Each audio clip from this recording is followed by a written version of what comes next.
motive, recognize Heckler house. Oh.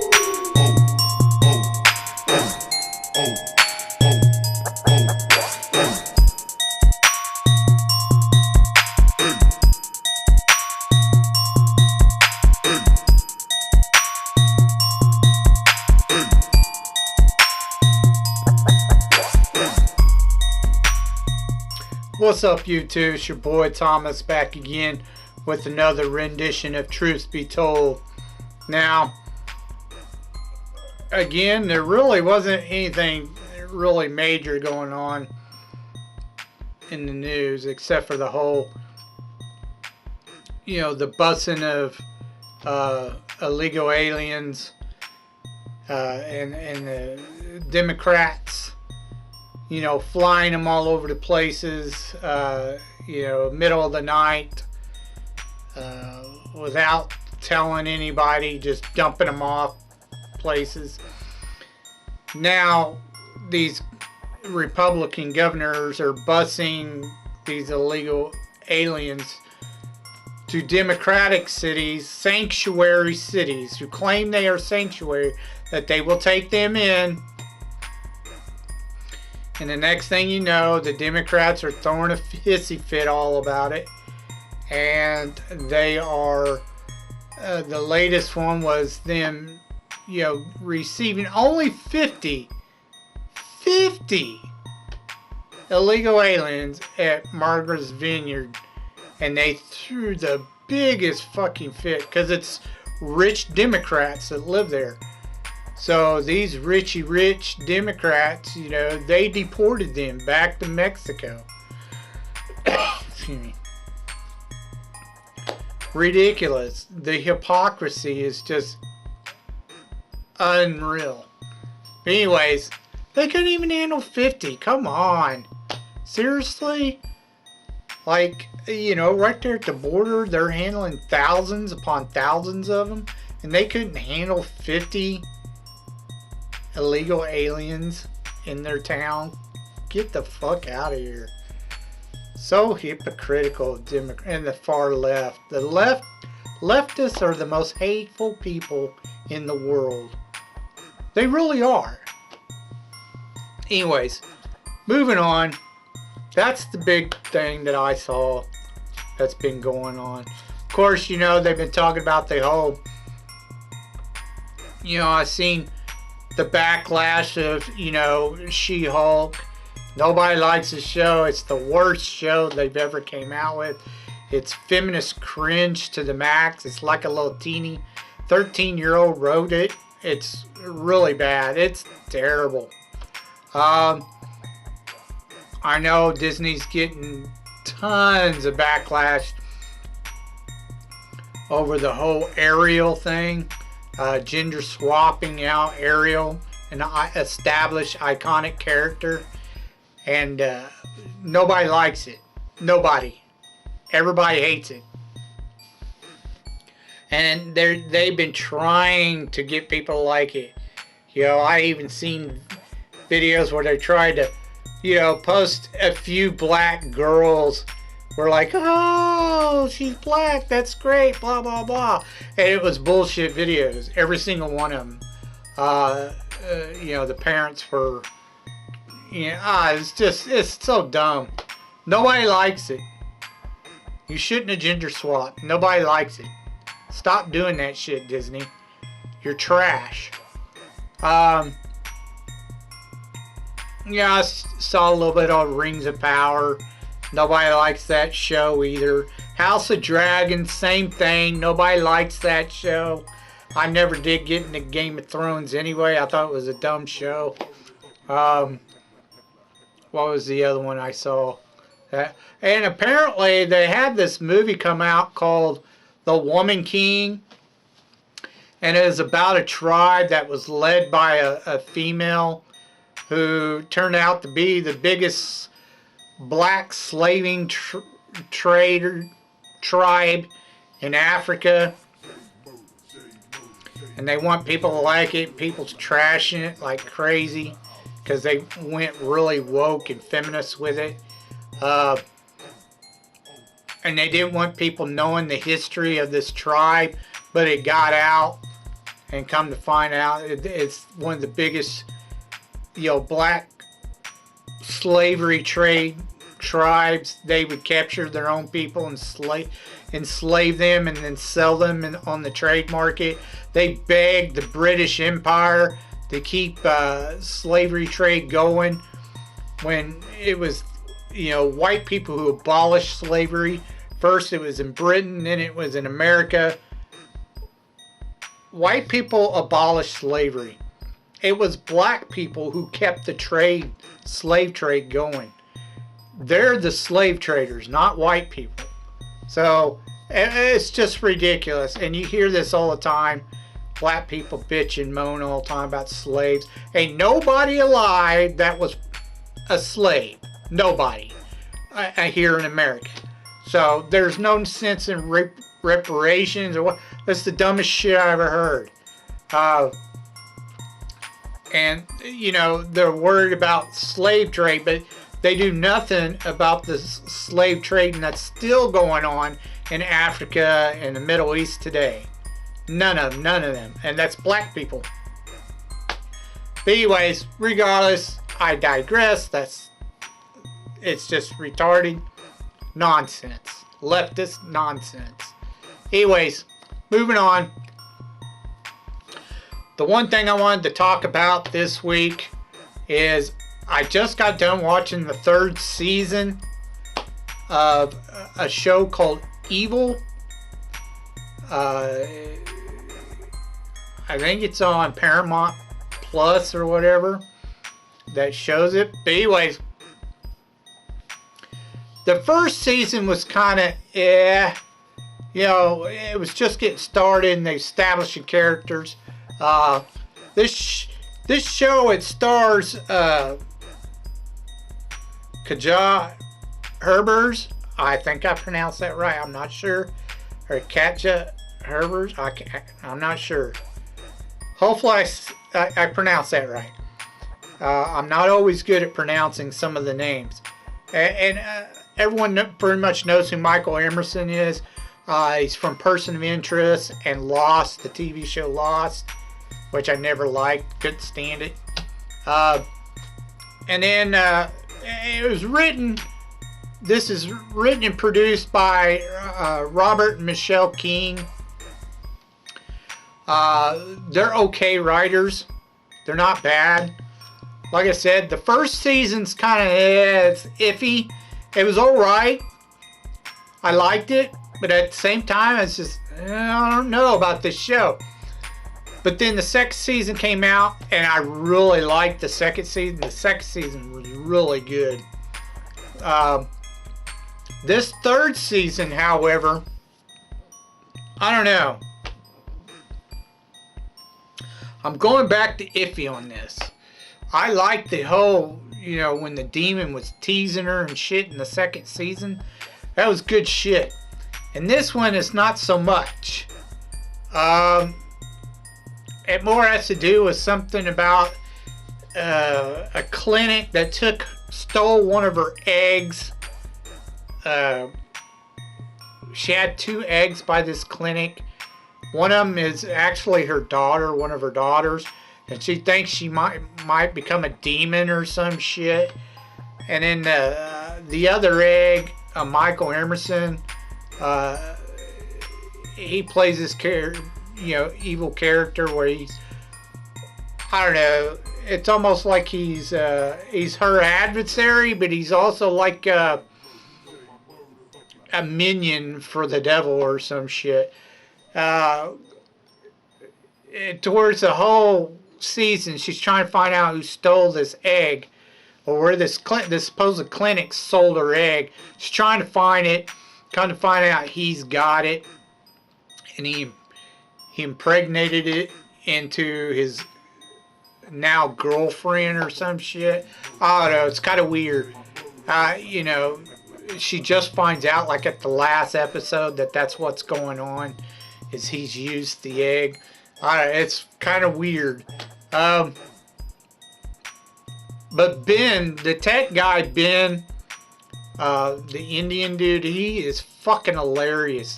I like that guy. He's funny. He makes the show.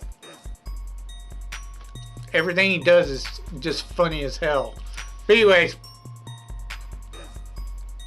basically, the show is basically about her being a psychologist, Ben, the tech guy, the Indian dude, and this black priest. They work for the Catholic Church. They go out and they do paranormal investigations for the church.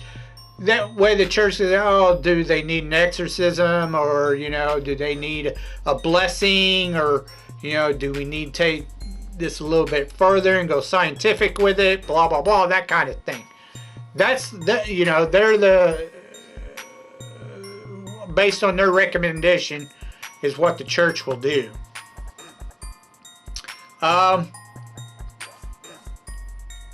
So it's kind of like an X-Files kind of thing, sort of. I don't know. But I like the show. It's pretty good. It's not bad.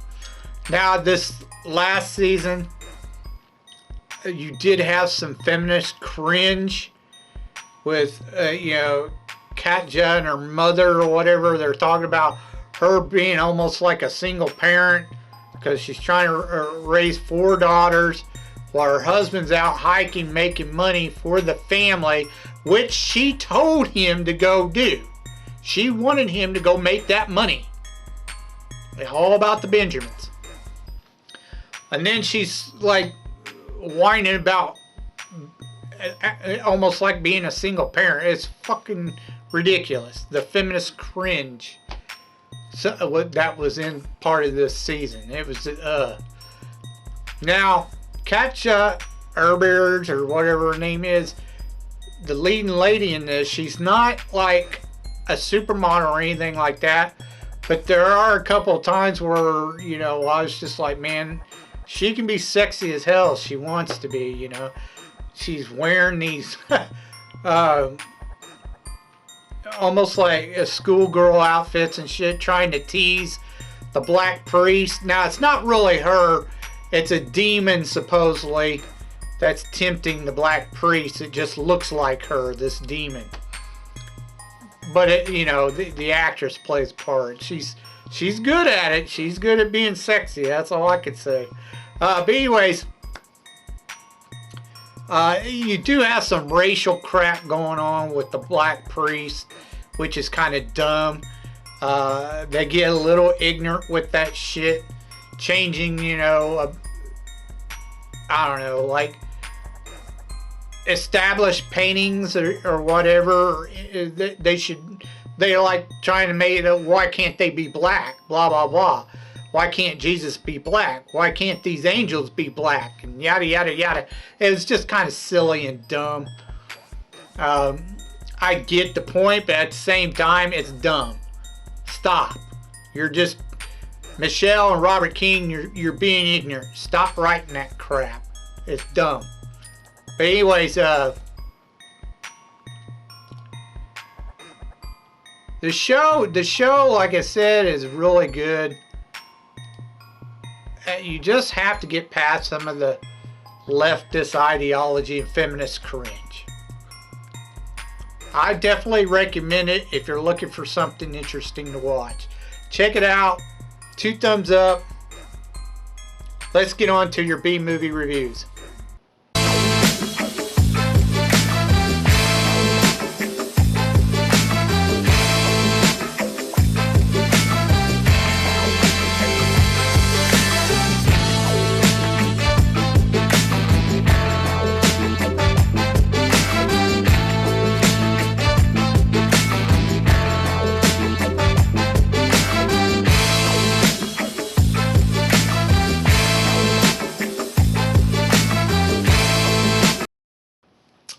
Alright, movie-holics, this week is Action Week.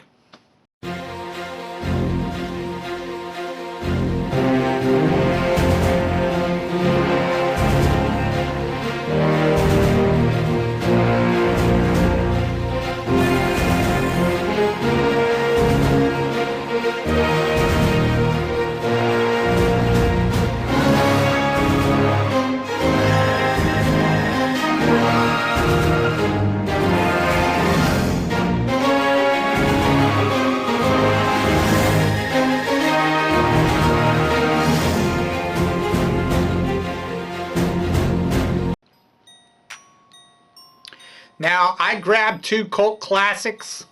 There's 2 more of these, which I'll get to next Action Week. So, altogether, there's 4 of these in the franchise. I wish there was more, because these are really good movies. That's why they're cult classics. And when you think of action flicks, you know, everybody pretty much thought of James Bond at the time, until the late 80s, early 90s, when these started coming out. And now, whenever you mention action flicks, these are usually one of the top action flick movies everyone thinks of. And we are talking about the Lethal Weapon series, starring Mel Gibson and Danny Glover. So Lethal Weapon was done in 1987. It made about 120 mil, which isn't too bad for the box office. Now, the first one is basically, you know, Martin Riggs, which is Mel Gibson's character, and Sergeant Murtaugh, which is Danny Glover's character. Now, he's turning around 50 or whatever, you know, and he thinks he's getting too old for the job. And Martin Riggs, he's having to deal with the death of his ex-wife. So he's a widower. He's trying to cope with it, and he's not doing really great at it. He wants to off himself, pretty much commit suicide. So throughout the movie, they're both dealing with certain family issues. Murtaugh's dealing with the getting old on the job family issue, and you know, Martin Riggs is dealing with the loss of his ex-wife. He knows she was murdered, and they never caught the killer. That much he knows. Supposedly it was a car wreck, but he still thinks it was a murder, and he's pretty sure of it. So they're dealing with that through the entire movie. Now, the first movie, they have to deal with Murtaugh has an old war buddy of his, who got into a heroin smuggling ring of old Special Forces, Black Ops, Shadow Company type crap from Vietnam that are shipping over heroin from Vietnam, mercenaries. So they have to deal with them throughout the movie. And Gary Busey's in this playing Mr. Joshua. He's supposed to be kind of like this badass mercenary or whatever. Anyways, they eventually take them down. And towards the end, there's a big fight scene between Riggs and Mr. Joshua, because he tore into his house, or Murtaugh's house, and tried to kill his family. They did kidnap the oldest daughter, Murtaugh's oldest daughter, Renee, and they had to go get her from the mercenaries. And like I said, then they went to go, Mr. Joshua went to go kill the rest of his family, but they weren't there. And then Riggs met up with them there, and they had a big fight. But he doesn't kill him. He just beats the shit out of him. And then Joshua tries to grab a gun, and then Murtaugh and Riggs kill him. They both shoot him, and that's the end of it. That's pretty much the end of the movie. They get the bad guys, and all ends well. This started the franchise, and it was really good. You know, they had a bunch of, like, late 80s, early 90s, they had a bunch of cop buddy movies. It's probably one of the best comedy, action, cop buddy movie, crime, drama, whatever you're going to find. Cop buddy movies, they were a dime a dozen for a while there. This is one of the best ones there was. Definitely 2 thumbs up. Excellent movie. Check it out. You won't be disappointed. If you haven't seen it, you're missing out. Same thing with the next one, the sequel, Lethal Weapon 2. I'm telling you, you haven't seen these, you are missing out, because these are probably, if not the best, one of the best cop buddy type franchise series of all time. Now, Lethal Weapon 2 was done in 1989, and it made about 227 mil. So significantly way better, about 50% better than the first one. So you know people really wanted to see a sequel, and they got one. Now in the second one, they have to go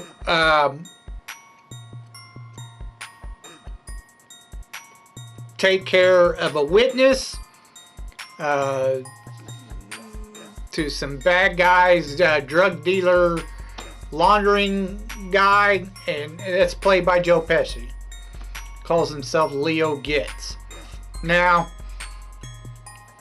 this is when they introduced Joe Pesci into the series, and he pretty much stays in the series throughout.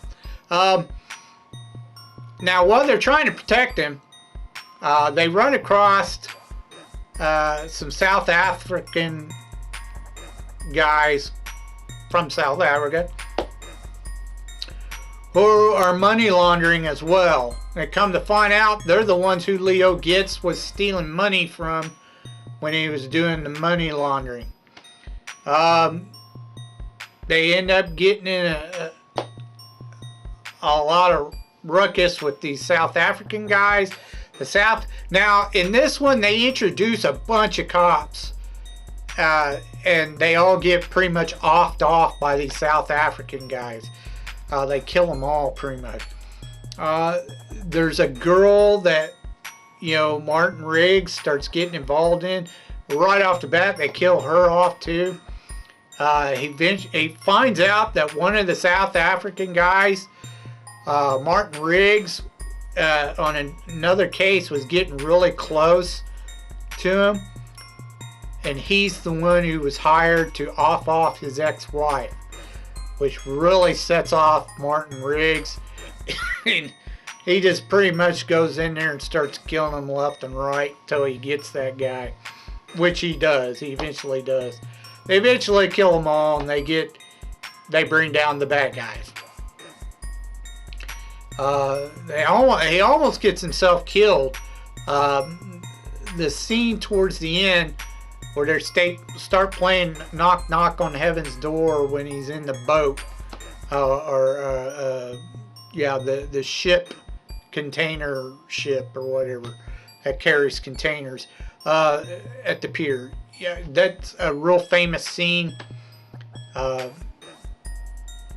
he almost died. He almost gets himself killed, but he doesn't. He ends up living, and that's where they end it. It's right there. That's the end of the movie. Again, 2 thumbs up. One of the best action comedy franchises of all time. I will be checking out the other 2 next Action Week and giving you a review on them as well. If you've never seen these movies, you need to watch these movies.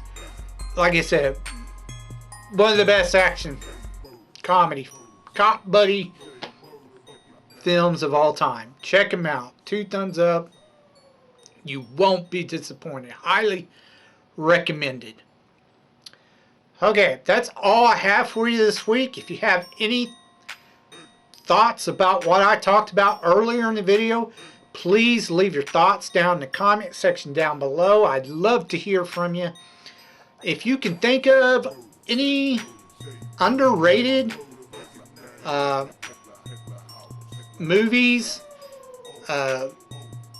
that you think I may never heard of or seen, please leave your suggestions down in the comment section down below, and I'll get to reviewing them as soon as I can. So until next time, I told you you'd be told the truth, and you've just been told.